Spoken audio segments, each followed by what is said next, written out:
wabarakatuh. Perkenalkan, nama saya Qur'ani. Saya dari kelompok 1. Di sini saya dan teman-teman saya akan memaparkan materi tentang hubungan struktur aktivitas perangsang sistem saraf.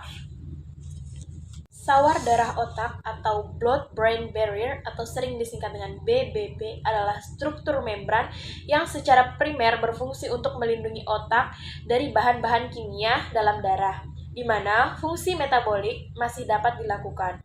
Keberadaan barrier tersebut pertama kali oleh Paul Ehrlich pada akhir abad ke-19. Ehrlich adalah seorang bakteriologis yang sedang mempelajari pewarnaan yang digunakan pada beberapa penelitian untuk membuat struktur yang kecil dapat terlihat. Ketika disuntikan, beberapa zat warna akan mewarnai seluruh organ hewan kecuali otak.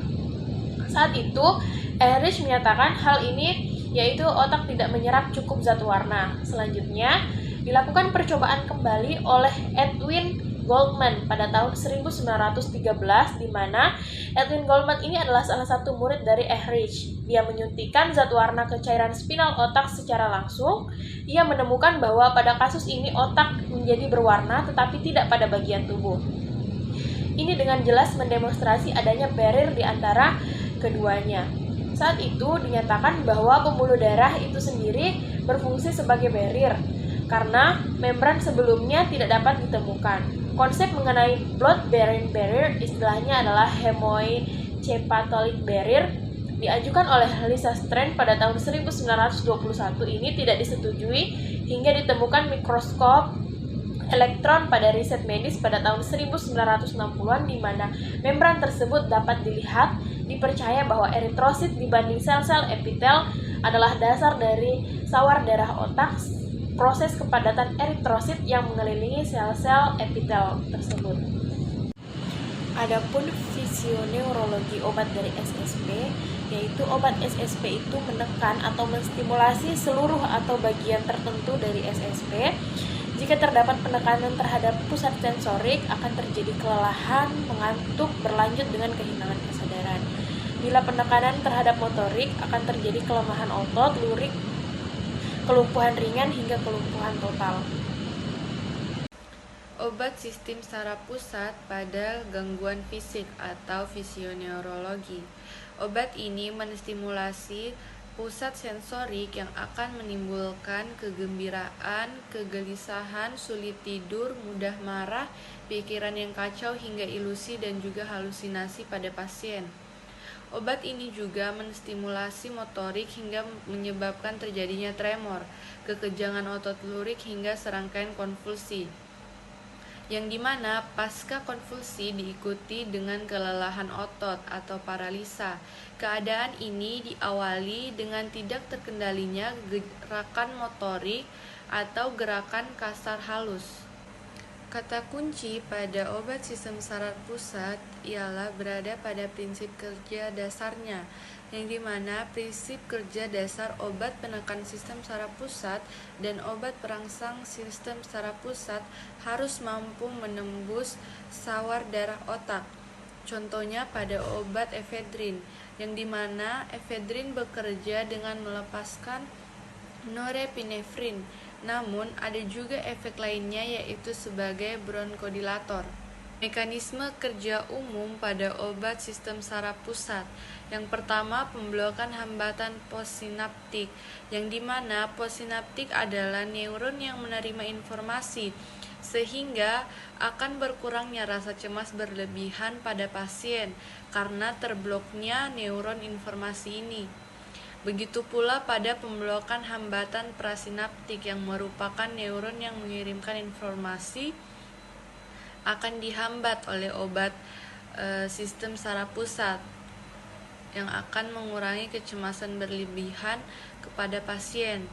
Dan yang ketiga, ada rangsangan langsung pada saraf. Hal ini umumnya digunakan sebagai analeptik atau perangsang pernafasan, penurunan nafsu makan atau pada anoreksia. Dan selanjutnya saya akan menjelaskan mengenai stimulan susunan saraf pusat, di mana obat stimulan susunan saraf pusat ini dapat dikelompokkan menjadi 4 golongan, yaitu 1. Analeptika, 2. Turunan metilsantin, 3. Perangsang psikomor, dan yang keempat halusinogen. Dan untuk materi ini saya akan menjelaskan mengenai analeptika. Untuk penggunaan utama dari analeptika adalah untuk merangsang pernafasan, yaitu meningkatkan ventilasi pulmonari, meningkatkan respon rangsang sensori, dan mempercepat pulihnya refleks normal sebuah anestesi.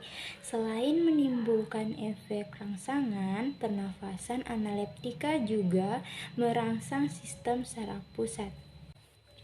Untuk dosis analeptika pada dosis tinggi yaitu dapat menyebabkan mual, muntah, aritmia jantung, dan kejang, serta menyebabkan reaksi psikotik seperti euforia, agitasi, kebingungan, dan halusinasi. Yang pertama, niketamid. Niketamid terutama bekerja sebagai perangsang pernapasan pada medula. Tetapi pada mekanisme kerja secara pasti masih belum diketahui.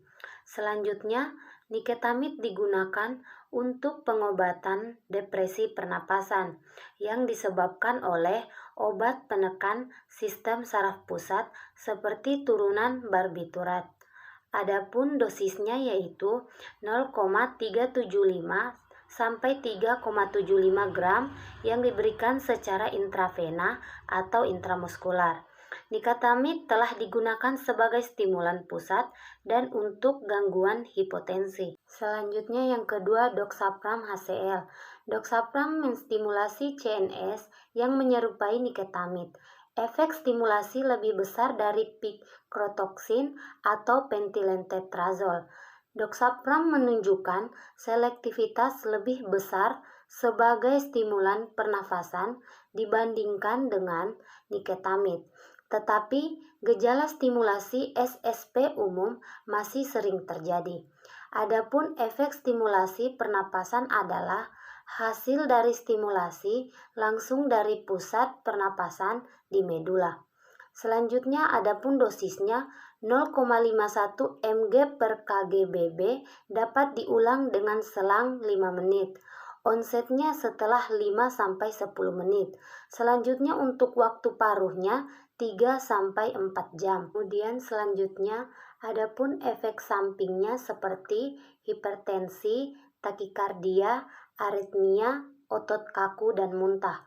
Adapun batas keamanan obat ini sempit sehingga dosis yang menimbulkan perangsangan pusat nafas tidak banyak berbeda dengan dosis yang dapat menimbulkan kejang. Yang pertama, niketamid. Niketamid terutama bekerja sebagai perangsang pernapasan pada medula. Tetapi pada mekanisme kerja secara pasti masih belum diketahui. Selanjutnya, niketamid digunakan untuk pengobatan depresi pernapasan yang disebabkan oleh obat penekan sistem saraf pusat seperti turunan barbiturat. Adapun dosisnya yaitu 0,375 sampai 3,75 gram yang diberikan secara intravena atau intramuskular.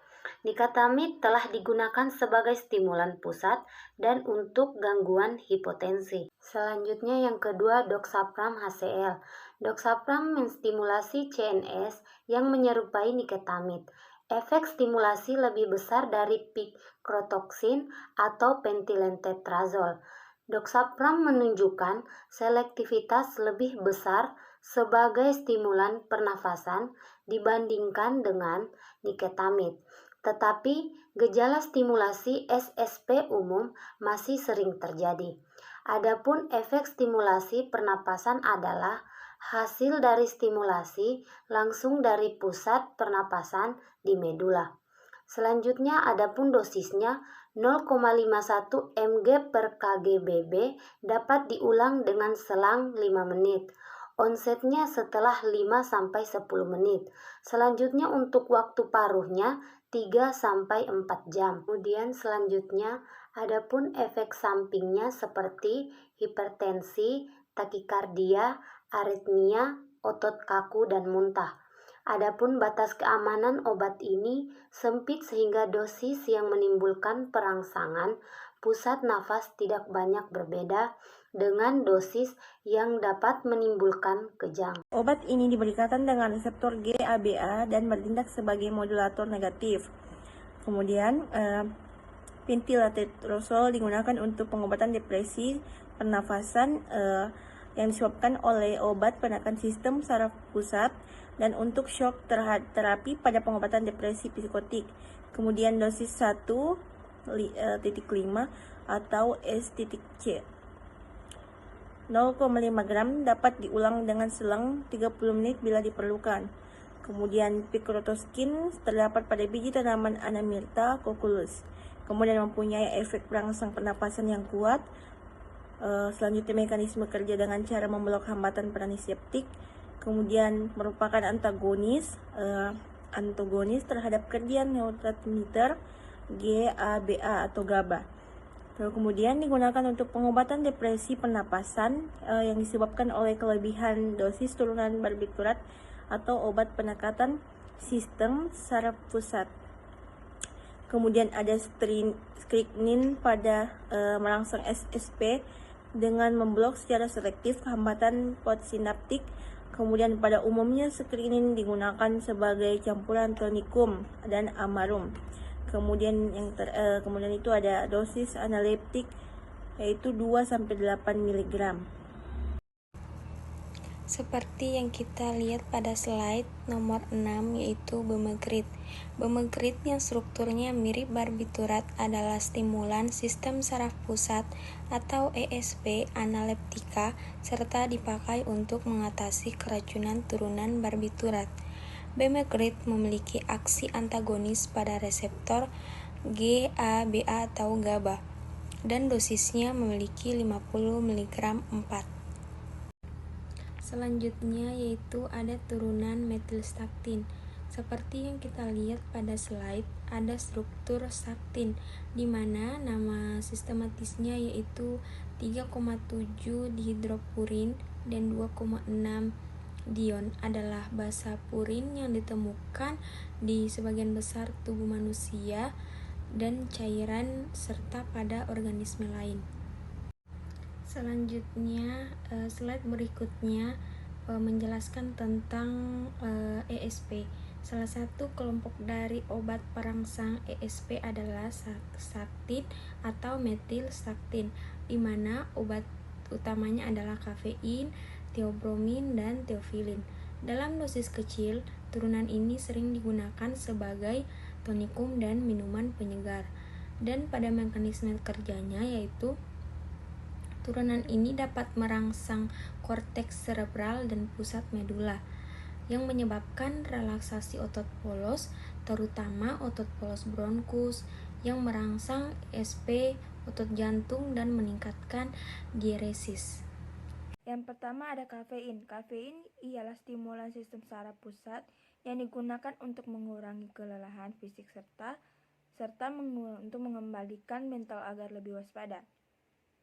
Kafein ini merangsang sistem saraf pusat sehingga tingkat kewaspadaan meningkat dan aliran darah lebih cepat, meningkatkan fokus dan koordinasi tubuh yang lebih baik. Yang kedua ada theophylline. Theophylline juga digunakan sebagai stimulan. Penggunaannya dalam terapi asma bronkial, dan theophylline merupakan salah satu obat yang memiliki indeks terapi dengan kadar theophylline utuh dalam darah. Kemudian ada efek farmakologi theophylline. Perangsang sistem saraf pusat yang kuat, lebih kuat dari kafein. Kemudian merangsang pusat napas di medula oblongata. Kemudian yang ketiga memperkuat kontraktilitas diafragma. Kemudian yang keempat mempunyai efek inotropik positif pada jantung. Kemudian yang kelima merelaksasikan kuat otot polos bronkus yang menyebabkan meningkatnya kapasitas vital, dimanfaatkan sebagai bronchodilator pada asma bronkial. Kemudian yang terakhir, meningkatkan ekstraksi air dan elektrolit dengan efek mirip diuretik tiazid. Selanjutnya kita masuk pada theobromine. Theobromine memiliki sifat umum dari xanthines lain, memiliki aktivitas lebih lemah daripada theophylline atau kafein.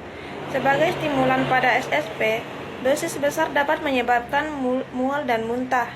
Theobromine telah digunakan untuk sifat bronchodilating dan pengobatan gangguan kardiovaskular. Kemudian kita masuk pada hubungan struktur aktivitas metilxanthin. Di sini kita bisa melihat dari senyawanya, di mana kafein itu sumbernya terdapat pada kopi 1,2%, teh 5%, dan guarana 4%. Kemudian theophylline sumbernya berasal dari teh, dan theobromine sumbernya berasal dari coklat. Selanjutnya kita masuk pada hubungan struktur aktivitas senyawa metilxanthin. Senyawa xanthin merupakan alkaloid yang bersifat basa lemah dan asam lemah. Senyawa dengan keasaman lemah dan basa lemah akan sukar terionisasi sehingga mudah menembus sawar darah otak. Baiklah, Assalamualaikum warahmatullahi wabarakatuh. Perkenalkan, nama saya Intan Perlia, NIM F2201146. Di sini saya akan menjelaskan di slide ke-25 yang dimana penjelasannya mengenai theophylline dan theorobin yang merupakan asam lemah dengan KPA 8,6 dan 9,4. Terus yang kedua, theophylline berbentuk kristal putih, pahit, dan sedikit larut dalam air. Dan yang ketiga, kofein yang tidak bersifat asam karena tidak mempunyai atom hidrogen yang dapat dilepaskan, sehingga kofein merupakan basa yang sangat lemah. Baik untuk slide yang ke-26 di sini ada tentang aktivitas morfologis turunan metilxanthin, di mana dapat kita lihat seperti gambar di atas, yang dimana nama obat kafein, theophylline, dan theorobin. Perasan sarafnya di mana lebih aktif dibanding 2 dan 2 lebih aktif dibanding 3. Dan untuk slide ke-27 di mana di situ kita akan menjelaskan tentang perangsang psikomotor. Selanjutnya, perangsang psikomotor. Jadi, perangsang psikomotor adalah senyawa yang dapat merangsang pusat psikomotor, sistem saraf pusat. Digunakan terutama untuk meningkatkan suasana hati dan harapan pada penderita depresi mental. Berikut adalah struktur umumnya. Yang pertama, perangsang pusat simpatometicum. Senyawa simpatometik dapat menimbulkan efek perifer atau autonomik. Perangsang pusat simpatometik digunakan untuk pengobatan depresi ringan, sebagai analgetik pada depresi akibat obat-obat anestesi, hipnotik dan narkotik, dan untuk mengontrol kegemukan karena dapat menurunkan nafsu makan atau anoreksia. Perangsangan pusat simpatometik yang digunakan sebagai perangsang fisik antara lain adalah amfetamin sulfat, metamfetamin HCl, fentamin rektifan, dan metilfenidat HCl. Mekanisme kerja: turunan fenilkilamin berfungsi sebagai perangsang saraf pusat karena dapat meningkatkan pengeluaran katekolamin, terutama dopamin dan norepinefrin, dari penyimpanan intraneuronal. Pada dosis tinggi, turunan ini menghambat sistem monamin oksidase. Selain itu, turunan fenilkilamin juga menghambat mekanisme reduktase beberapa amin biogenik dan secara langsung merangsang reseptor adrenergik. Amfetamin dan beberapa turunannya dapat menurunkan nafsu makan karena bekerja secara langsung pada pusat kenyang di hipotalamus, sehingga secara luas digunakan sebagai senyawa anoreksegenik untuk mengatasi kegemukan dan juga menurunkan berat badan.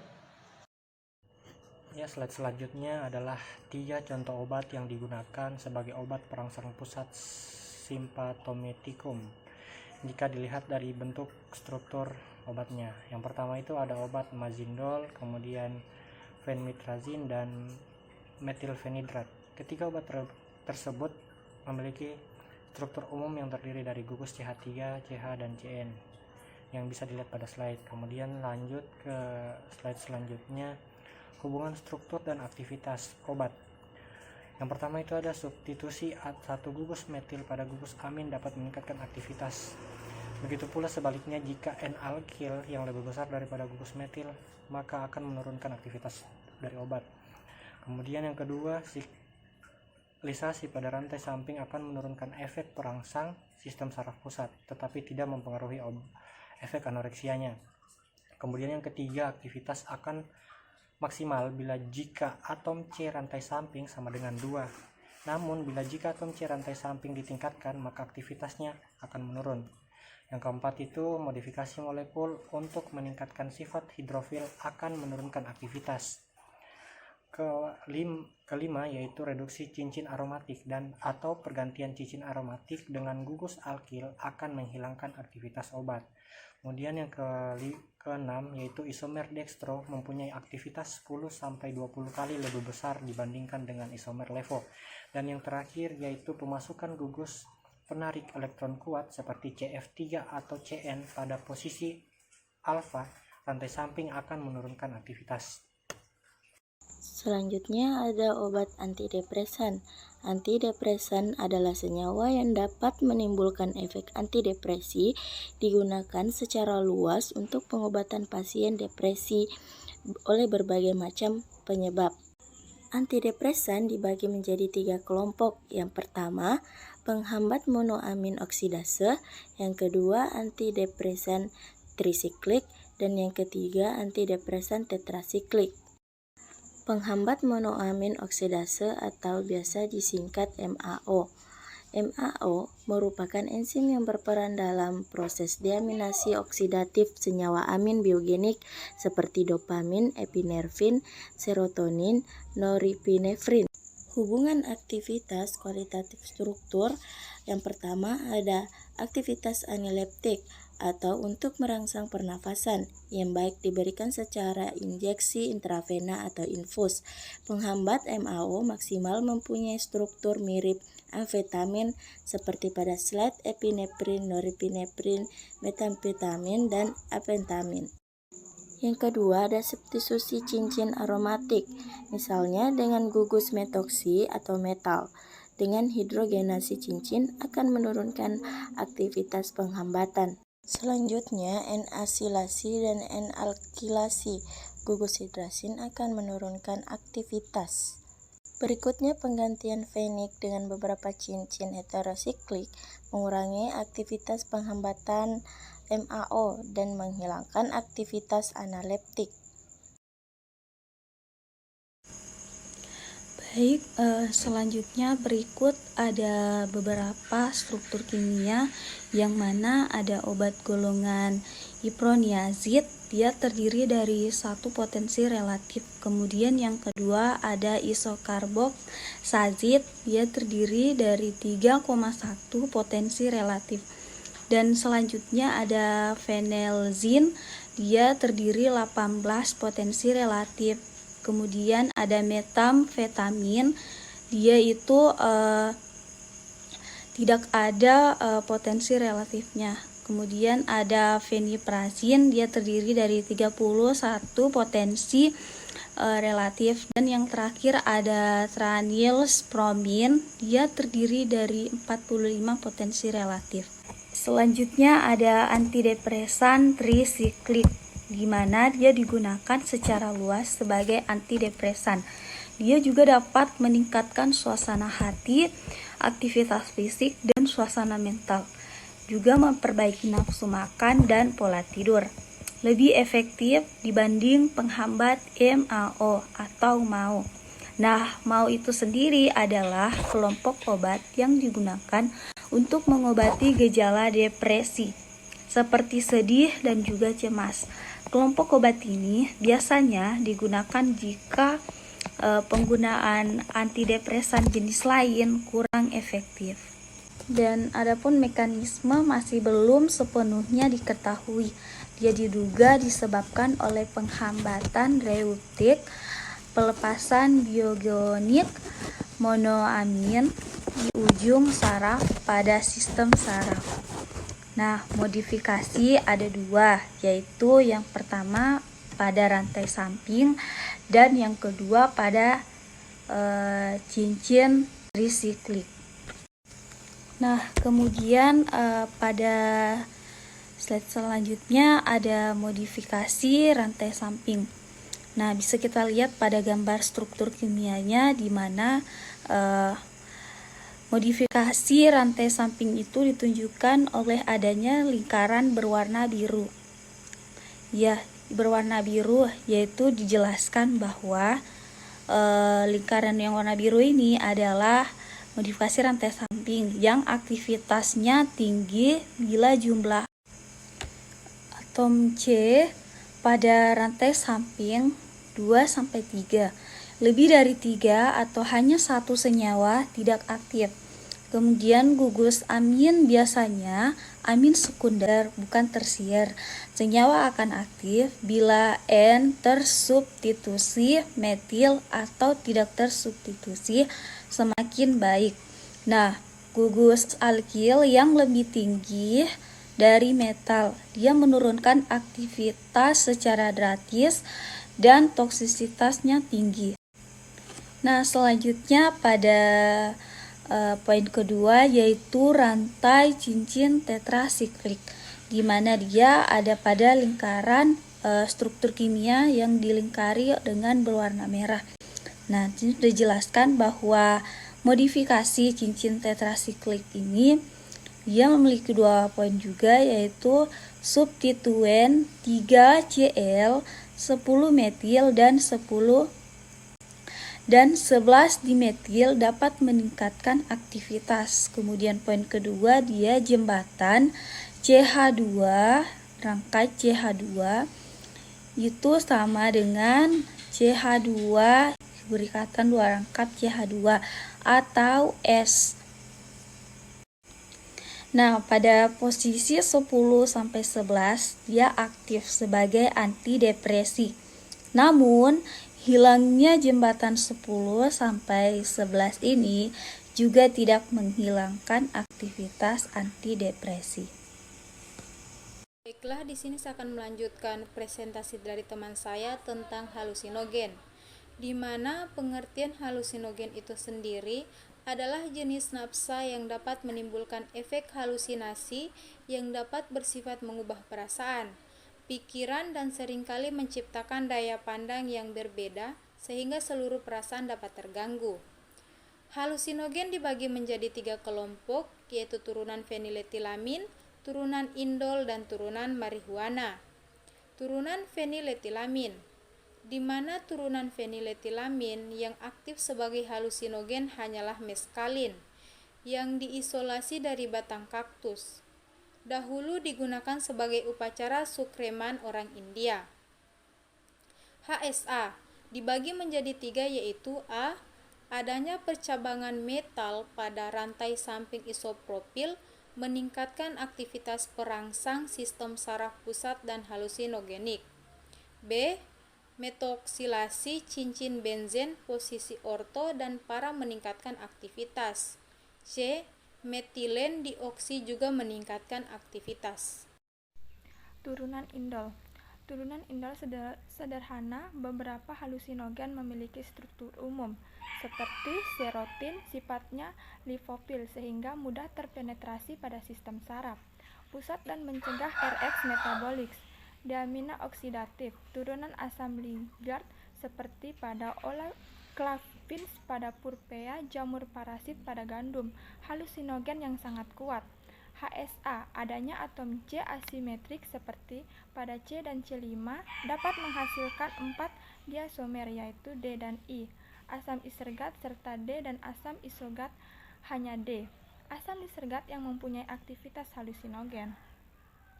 Turunan N-asetil akan terhidrolisis menjadi senyawa induk aktif. Dehidrosinogen pada ikatan rangkap C2 dan C3 menurunkan aktivitas 1/8 kali pada C9 dan C10 menghilangkan aktivitasnya. Sekian presentasi dari kelompok kami. Kurang dan lebihnya mohon dimaafkan. Wabillahi taufiq wa hidayah. Wassalamualaikum warahmatullahi wabarakatuh dan terima kasih.